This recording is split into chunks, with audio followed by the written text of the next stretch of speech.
how to use caffeine to lose weight. And let me get it straight to you. If you don't get your diet right, don't bother watching this video. Because yes, you can lose weight with caffeine, but only if you got the basics.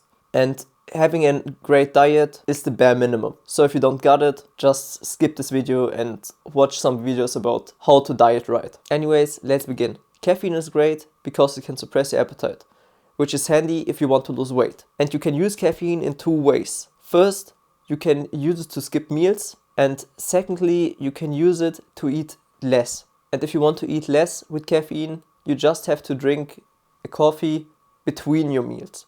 I rarely skip meals with caffeine. I just drink it between my meals, so I eat less on the regular meal. But this is just a preference because it works best for me. You have to decide for yourself what works best for you. Regardless of how you're using your caffeine, I wouldn't go above 3 coffees or 1 energy drink a day.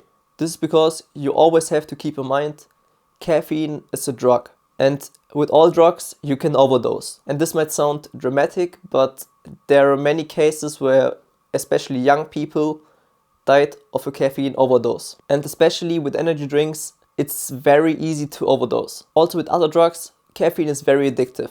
And this is also the reason why I think doing this long term isn't a good idea. As I said, I use it myself, but I only use it when I'm at the end of my cut. This is just when it gets harder to progress. And this is when I use tricks like this one to just take the cut further. But I wouldn't recommend doing it at the beginning of your cut, because there you can just do a lot with dieting. And even when you're trying to take your cut to the furthest, you don't really need it. It's just nice to have. But now I'm bulking. This means I rarely drink any caffeine. And this because I know the negative side effects of caffeine besides getting addicted. First, your sleep will improve significantly. This because caffeine has a half-life time of about 12 hours. This means if you drink an energy drink right now, half of the caffeine is absorbed by your body in 12 hours. This means the other half is still in your body. And if you want to understand why this is bad for your sleep, you first have to understand what caffeine does. And since I'm not a doctor, I'm trying to explain it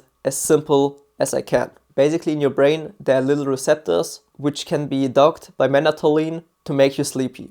But when you use caffeine, you block these receptors so melatonin can't attach to them. This means you don't get sleepy. This is also why caffeine works best if you use it before you get tired, because the main effect is to block these receptors. And if you're tired, melatonin already attached to these receptors and so they can't be blocked anymore. And this is only one negative side effect. But there are also good side effects, because studies have shown that people that drink up to 8 coffees a day have a low risk of having an early death. And if you drink caffeine, you're just more productive. This is probably why most of the world drinks caffeine anyways. You feel just more awake and can do more productive things. It can also help you concentrate, or it can help you boost your physical performance. But you have to decide for yourself what has more benefits to you. A better sleep, or the effects of caffeine. Being able to reduce your appetite, having a better mental and physical performance, and lowering your risk of dying an early death. For me, I do both.